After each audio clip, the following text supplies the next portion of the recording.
Hi, welcome back. As I explained to you on the last video, I've got myself an xcarve, and as I was saying, I'm not really going to be making any videos on tutorials on this, but I felt I needed to give some information out that I'd just discovered myself. I've been wanting to do 3D work. As I said to you before, I make bandsaw boxes. This is one of my boxes here that I make, and it's just a redrawed box.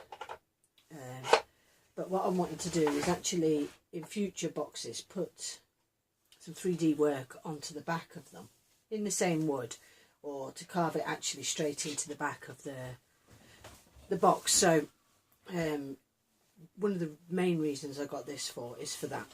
And I've made this one last week just out of MDF as just a little trial.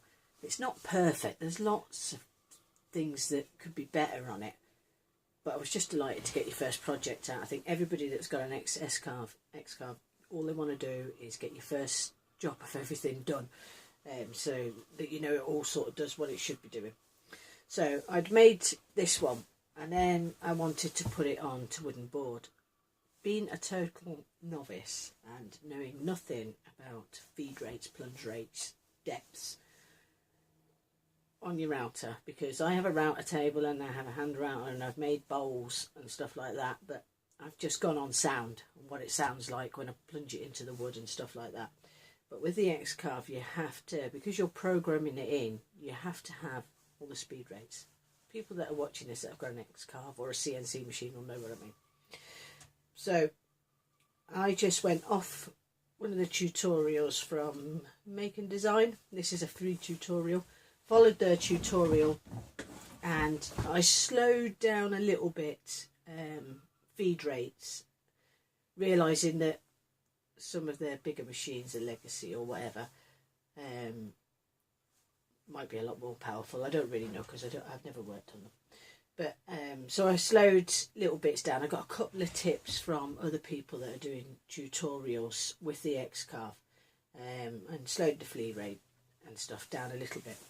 But I wanted to put it into wood. So I then went, cut it out of wood, and it was a total disaster. In fact, that probably wasn't the most disastrous bit of the last carving, but I'm sure you see what I mean. It wasn't the best at all.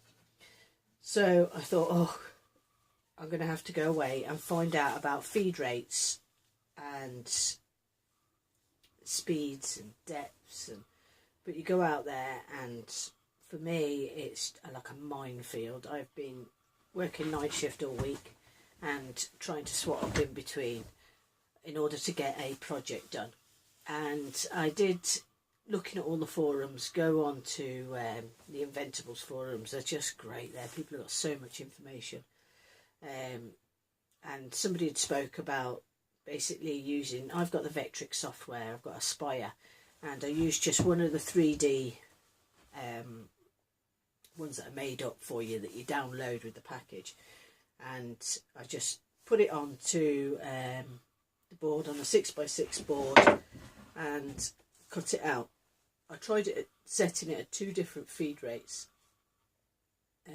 He'd recommended one feed rate, a chappie that was on there, and then I went off and adapted that a little bit, because you can actually calculate the time, and when I calculated the time, it was going to take 7.5 hours. It looked amazing, because if you've got the Vectric software, you can actually zoom right in and see how your edges and all that are finished, and it did look like it was going to be absolutely perfect. But I thought 7.5 hours is a little bit much, so I adapted it, and I'm just going to click it up actually so I can tell you what my feed rates for this one were.